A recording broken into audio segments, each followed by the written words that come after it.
Assalamualaikum warahmatullahi wabarakatuh. Perkenalkan, nama saya Bayu Analisa Habibuah dengan nomor T 5026211098 dari kelas SLB. Jadi saya akan menyampaikan laporan saya pada praktikum pada modul SD. Jadi, ya. Nah, pada praktikum kali ini saya menggunakan tools SAP. Dan pada kasus kali ini adalah kasus yaitu di perusahaan GBI, yaitu sebuah perusahaan yang berfokus pada manufaktur, yaitu di bidang otomotif, khususnya di kendaraan bermotor dan juga spare part maupun kelengkapan berkendara. Nah, untuk mengintegrasikan teknologi dan bisnis yang ada di perusahaan atau enterprise GBI ini digunakanlah modul SD. Jadi saya akan jelaskan bagaimana modul SD ini dapat membantu dalam mempermudah sebuah bisnis di perusahaan GBI tersebut. Nah, pertama ini adalah membuat customer baru. Nah, customer baru ini dibuat ketika ada suatu pelanggan yang ingin bermitra dengan GBI ini. Jadi mereka menjadi customer, dan di SAP ini akan memunculkan beberapa field atau kolom yang harus diisi untuk menjadi syarat agar si customer ini bisa bermitra dengan perusahaan GBI. Baik. Nah, kemudian setelah membuat akun customer, kemudian ini setelah semua diisi di customer, maka akan tersimpan di database SAP.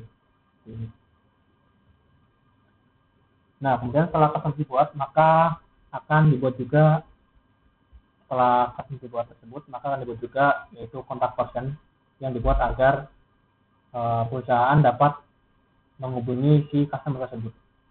Nah, langkahnya yaitu yang pertama dibuat tipenya yaitu customer, kemudian ada namanya, kemudian ya seperti ini.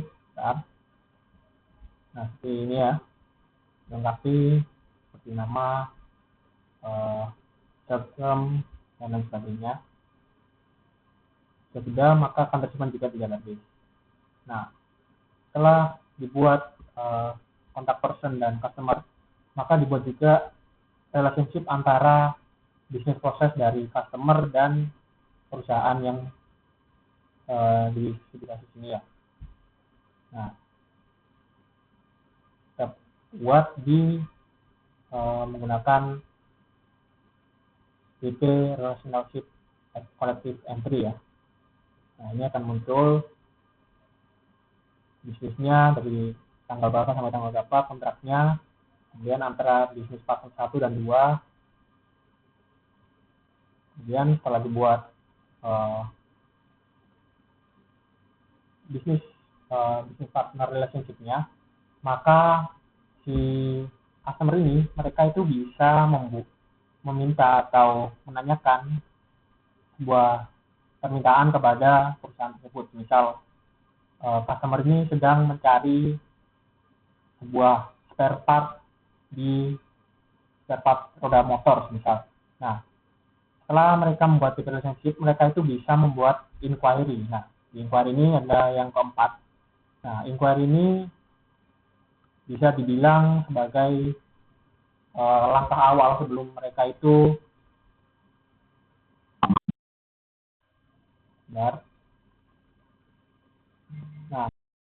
sebelum mereka itu saya matikan dulu aplikasinya biar tidak mengganggu. Oke, nah di inquiry ini mereka bisa menanyakan ketersediaan barang yang ada di perusahaan kita ya, sebelum mereka membeli dan menjadi sales order ya. Sebelum menjadi sales order, maka akan inquiry terlebih dahulu ya. Sebelum quotation ya maksud saya. Sebelum quotation yaitu inquiry. yaitu ditanyakan stoknya lebih dahulu. Nah, jika stoknya memenuhi atau stoknya ada, maka si perusahaan ini bisa mengirim feedback kepada customer dan customer membuat quotation. Nah, quotation ini udah mulai terikat ya antara customer dan si perusahaannya ya, perusahaan JDI ini terutama. Nah, di quotation ini mereka sudah menulis list dari apa yang mereka inginkan atau apa yang ingin mereka beli, yaitu di sales, di quotation. Nah, mereka menulis semua detail permintaan yang ada di sini. Nah, oke.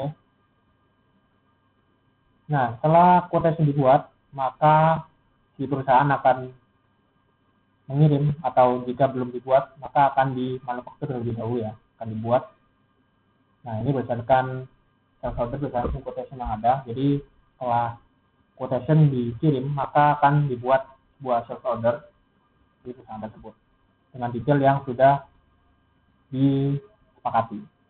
Nah, ini jika sales order sudah selesai, langkah berikutnya yaitu pada pengecekan stok. Nah, di pengecekan stok ini mereka mengecek semua stok-stok yang ada di sebuah perusahaan, atau kalau di perusahaan itu di bagian penyimpanan atau plan dan sebagainya ya. Nah, kemudian setelah pengecekan stok ini, si perusahaan ini juga bisa menampilkan sales order yang sudah dibuat sebelumnya ya. Nah, ini hasil yang sudah dibuat yaitu seperti, nah ini ya.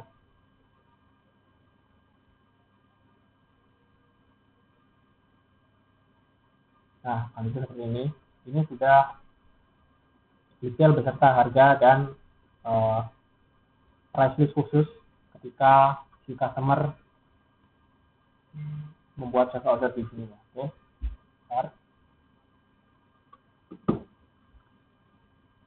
Nah, setelah proses pengecekan dan pembuatan ya, jika belum dibuat, maka akan dilakukan delivery proses. Di mana delivery proses ini akan menyangkut tentang pengiriman barang ya.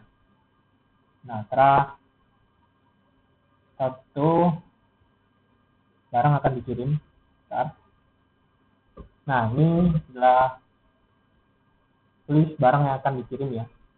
Belum itu, maka akan dilakukan pick, yaitu pengecekan dan pemastian ya, belum barang itu dikirim.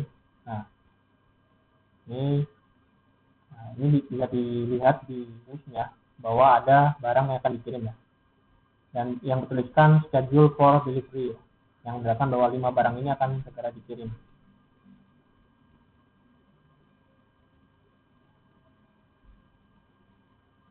Nah, kemudian akan mengecek stok statusnya. Nah, di sini ya, schedule for delivery. Kemudian akan cek outbound delivery status ya. Ini akan mengecek proses dari pengiriman barang yang akan diberikan kepada customer, akan yang dikirim kepada customer. Ini dari delivery, kuantitas deliverynya dan yang akan dikirim bisa bermacam-macam ya. Nah, ini 5 dan kita isi dengan 5. Kemudian jika ada delivery quantity 2, yang di sini juga disesuai dengan kapasitas dari pengiriman tersebut ya. Bisa secara langsung atau secara parsial atau sebagian, itu tergantung dari kebijakan perusahaannya ya. Kemudian, nah ini sudah selesai pengirimannya. Kemudian jika pengiriman sudah selesai, maka akan membuat good issue. Nah, good issue ini berkaitan dengan nanti itu tentang pembayaran ya, yang akan dibayar oleh si customer. Nah, posting good issue ini menandakan bahwa barang itu sudah selesai dikirim atau delivery-nya sudah selesai. Nah, di sini ya. Kemudian akan dicek stok statusnya di sini. Kita lihat. Nah, di cek statusnya ini akan berkurang ya ketika barang sudah dikirim dan tidak lagi berada di warehouse maupun di plant atau di gudang dan sebagainya. Nah, kemudian setelah barang sampai, maka akan dibuat sebuah invoice. Invoice ini untuk customer karena mereka membeli ya, jadi harus ada invoice pembelian. Nah, di invoice pembelian ini akan dilihat pada maintaining billing release ya. Ini akan muncul ketika sudah sampai dan akan dilakukan individual billing dokumen ya. Seperti ini. Nah, ini akan muncul barang yang dibeli beserta harga maupun diskon yang diterapkan ya pada invoice tersebut. Nah, ini invoice-nya. Nah, ketika sudah dibuat invoice-nya, maka akan di-post receipt of customer payment. Ini maka akan di-post kepada customer dan dipastikan invoice ini sudah dibayarkan kepada customer ya, oleh customer maksud saya. Nah, seperti ini. Dan akan masuk ke dalam bank ya ketika customer ini membayar apa yang dia beli dari perusahaan GBI ini. Nah, kemudian setelah semua proses tadi selesai, maka akan muncul review document flow di mana semua alur dari awal hingga akhir dari pertanyaan atau inquiry sampai dengan sales order, sampai dengan invoicing dan sampai si customer membayar, maka akan muncul di sini ya. Nah, di sini akan muncul delivery, material dokumen, accounting dokumen hingga barang selesai ya. Di sini bisa dilihat dan dicek ya, yaitu di review document flow. Nah, oke. Nah, dokumen-dokumen yang ada pada akun saya yaitu untuk create new customer 51060, untuk create contact person 51400, untuk create customer inquiry ada 10155, untuk create quotation ada 125, create sales order 125, untuk check out bond ada 101, display billing customer number ada 081, dan yang terakhir receipt of customer payment adalah 087. Nah, ini adalah dokumen-dokumen yang nanti akan muncul ketika sebuah proses transaksi berlangsung antara customer dan perusahaan. Jadi cukup sekian penjelasan singkat dari saya. Terima kasih atas perhatiannya. Assalamualaikum warahmatullahi wabarakatuh.